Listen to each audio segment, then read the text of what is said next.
ॐ श्री गणेशाय नमः। अथ गणेशाष्टकम्। गणपतिपरिवारं चारुकेयूरहारं गिरिधरवरसारं योगिनीचक्रचारं भवभयपरिहार दुःखदारिद्र्यदूरं गणपतिमभिवन्दे वक्रतुण्डावतारम्। अखिलमलविनाशं पाणिनाहस्तपाशं कनकगिरिनिकाशं सूर्यकोटिप्रकाशं भज भवगिरिनाश मालतीतीरवासं गणपतिमभिवन्दे मानसे राजहंसं। विविधमणिमयूखैः शोभमानं विदूरैः कनकरचितचित्रं कण्ठदेशे विचित्रं दधति विमलहारं सर्वदा यत्नसारं गणपतिमभिवन्दे वक्रतुण्डावतारम्। दुरितगजममन्दं वारुणीं चैव वेदं विदितमखिलनादं नृत्यमानन्दकन्दं दधति शशिसुवक्त्रं चाङ्कुसंयो विशेषं गणपतिमभिवन्दे सर्वदानन्दकन्दं।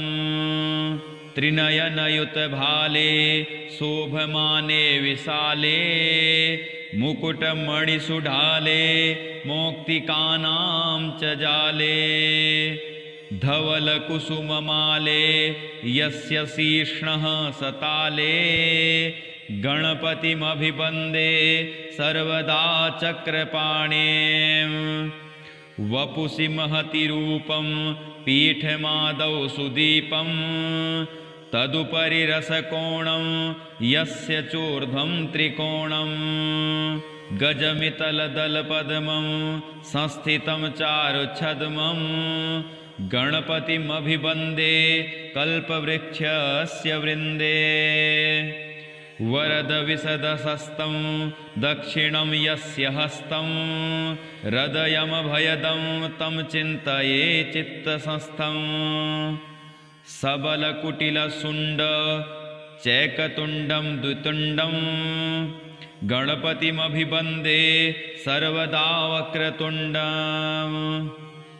कल्पद्रुमाधस्थितकामधेनुं चिन्तामणिं दक्षिणपाणिशुण्डं बिभ्राणमत्यद्भुतचित्तरूपं यः पूजयेत् तस्य समस्तसिद्धिः। व्यासाष्टकमिदं पुण्यं गणेशस्तवनं नृणां पठतां दुःखनाशाय विद्यां संश्रियमश्रुते।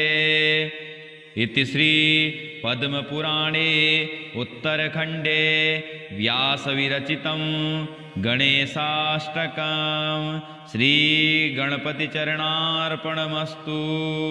ॐ गणपते नमः। श्रीगणेशस्तोत्रम्। नारद उवाच ॐ प्रणम्य शिरसा देवं गौरीपुत्रं विनायकं भक्तावासं स्मरे नित्यं आयुः कामार्थसिद्धये।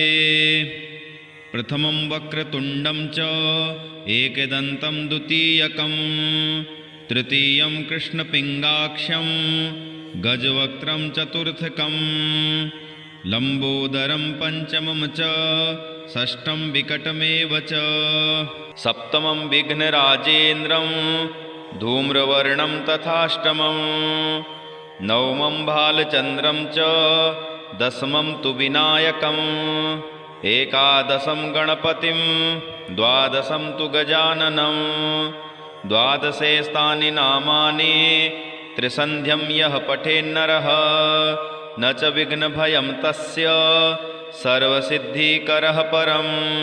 विद्यार्थी लभते विद्यां धनार्थी लभते धनं पुत्रार्थी लभते पुत्रान् मोक्षार्थी लभते गतिं जपेत गणपतिस्तोत्रं षड्भिर्मासैः फलं लभेत् संवत्सरेण सिद्धिं च लभते नात्र संशयः अष्टभ्यो ब्राह्मणेभ्यश्च लिखित्वा यः समर्पयेत् तस्य विद्या भवेत् सर्वा गणेशस्य प्रसादतः। अथ गणेशाष्टकम् गणपतिपरिवारं चारुकेयूरहारं गिरिधरवरसारं योगिनीचक्रचारं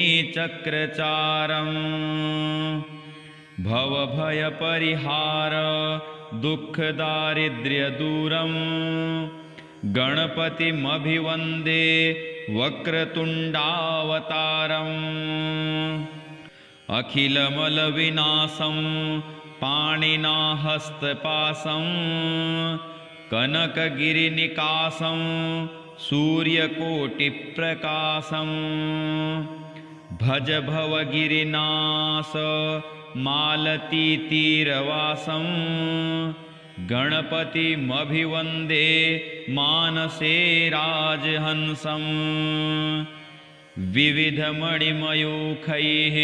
शोभमानं विदूरैः कनकरचितचित्रं कण्ठदेशे विचित्रं ददति विमलहारं सर्वदा यत्नसारं गणपतिमभिवन्दे वक्रतुण्डावतारम् दुरितगजममन्दं वारुणीं चैव वेदं विदितमखिलनादं नृत्यमानन्दकन्दं दधति शशिसुवक्त्रं चाङ्कुसंयो विशेषं गणपतिमभिवन्दे सर्वदानन्दकन्दं त्रिनयनयुतभाले शोभमाने विशाले मुकुटमणिसुढाले मौक्तिकानां च जाले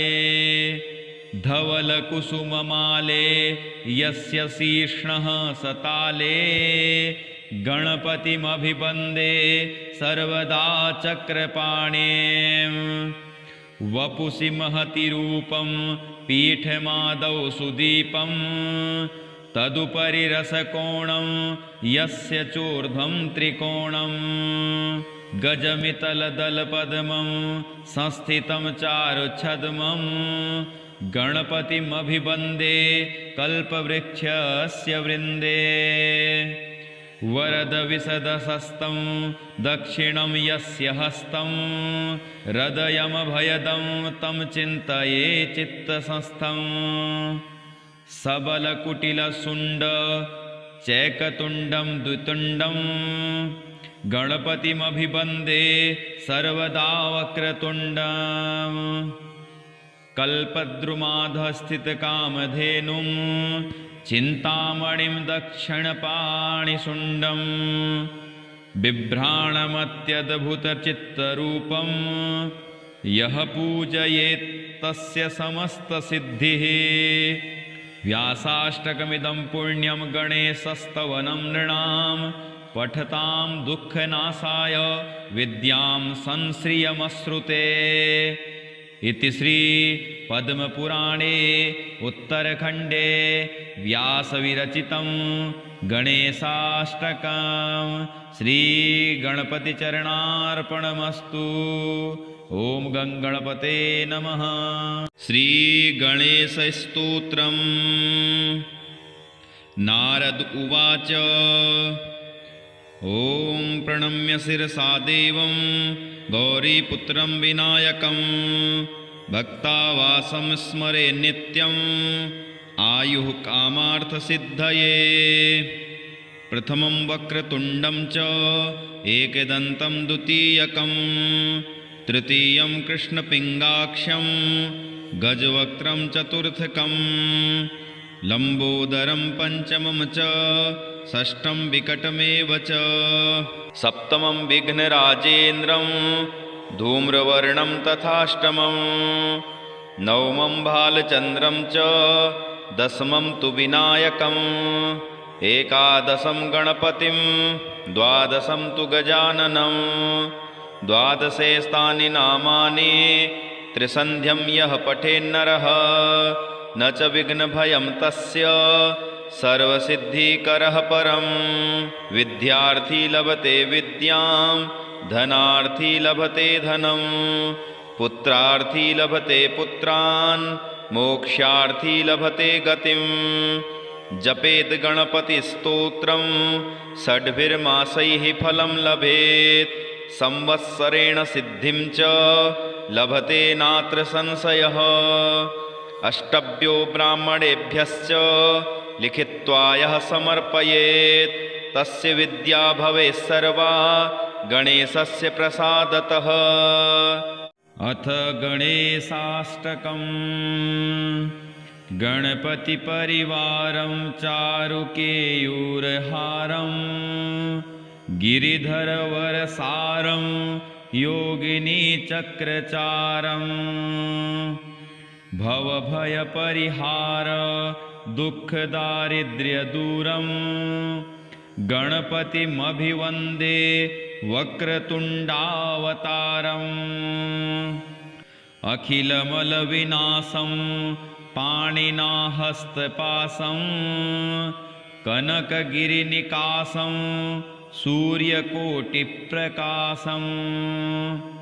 भज भवगिरिनाश मालतीतीरवासं गणपतिमभिवन्दे मानसे राजहंसं विविधमणिमयूखैः शोभमानं विदूरैः कनकरचितचित्रं कण्ठदेशे विचित्रं ददति विमलहारं सर्वदा यत्नसारं गणपतिमभिवन्दे वक्रतुण्डावतारम् दुरितगजममन्दं वारुणीं चैव वेदं विदितमखिलनादं नृत्यमानन्दकन्दं दधति शशिसुवक्त्रं चाङ्कुसंयो विशेषं गणपतिमभिवन्दे सर्वदानन्दकन्दं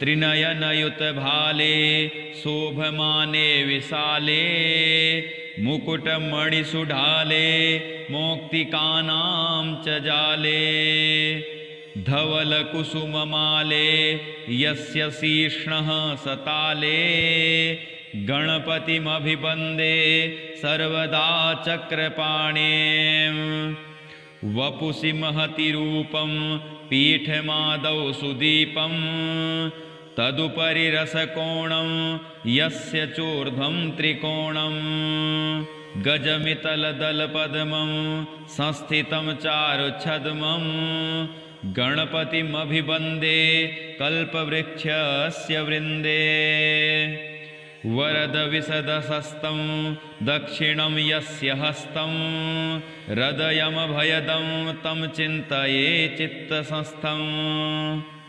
सबलकुटिलशुण्ड चैकतुण्डं द्वितुण्डं गणपतिमभिवन्दे सर्वदा वक्रतुण्डं कल्पद्रुमाधस्थितकामधेनुं चिन्तामणिं दक्षिणपाणिशुण्डं बिभ्राणमत्यद्भुतचित्तरूपं यः पूजयेत् तस्य समस्तसिद्धिः व्यासाष्टकमिदं पुण्यं गणेशस्तवनं नृणां पठतां दुःखनाशाय विद्यां संश्रियमश्रुते इति श्री पद्मपुराणे उत्तरखण्डे व्यासविरचितं गणेशाष्टकं श्रीगणपतिचरणार्पणमस्तु।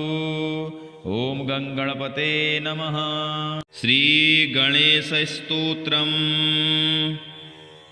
नारद उवाच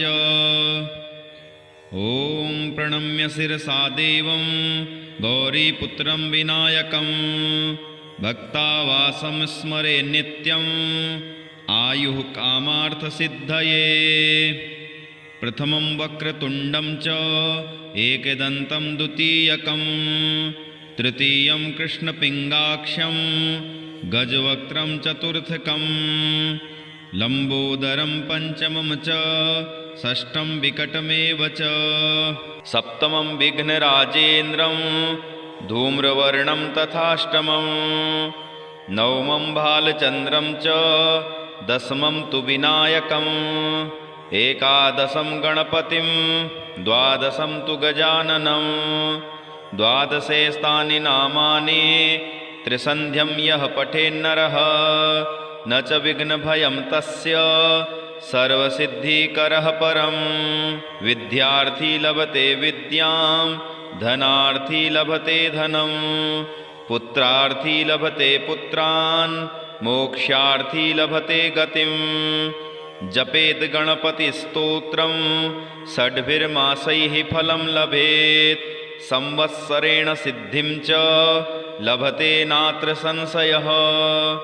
अष्टभ्यो ब्राह्मणेभ्यश्च लिखित्वा यः समर्पयेत् तस्य विद्या भवेत् सर्वा गणेशस्य प्रसादतः। अथ गणेशाष्टकम्। गणपतिपरिवारं चारुकेयूरहारं गिरिधरवरसारं योगिनीचक्रचारं भवभयपरिहार दुःखदारिद्र्यदूरं गणपतिमभिवन्दे वक्रतुण्डावतारम्। अखिलमलविनाशं पाणिना हस्तपाशं कनकगिरिनिकाशं सूर्यकोटिप्रकाशं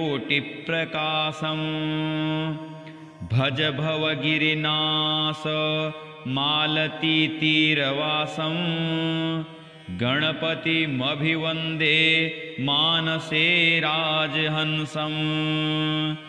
विविधमणिमयूखैः शोभमानं विदूरैः कनकरचितचित्रं कण्ठदेशे विचित्रं दधति विमलहारं सर्वदा यत्नसारं गणपतिमभिवन्दे वक्रतुण्डावतारम्। दुरितगजममन्दं वारुणीं चैव वेदं विदितमखिलनादं नृत्यमानन्दकन्दं दधति शशिसुवक्त्रं चाङ्कुसंयो विशेषं गणपतिमभिवन्दे सर्वदानन्दकन्दम्। त्रिनयनयुतभाले शोभमाने विशाले मुकुटमणिसुढाले मौक्तिकानां च जाले धवलकुसुममाले यस्य शीर्ष्णः सताले गणपतिमभिवन्दे सर्वदा चक्रपाणिम्। वपुषि महति रूपं पीठमादौ सुदीपं तदुपरि रसकोणं यस्य चोर्ध्वं त्रिकोणं गजमितलदलपद्मं संस्थितं चारुच्छद्मं गणपतिमभिवन्दे कल्पवृक्षस्य वृन्दे। वरदविशदशस्तं दक्षिणं यस्य हस्तं हृदयमभयदं तं चिन्तये चित्तसंस्थं।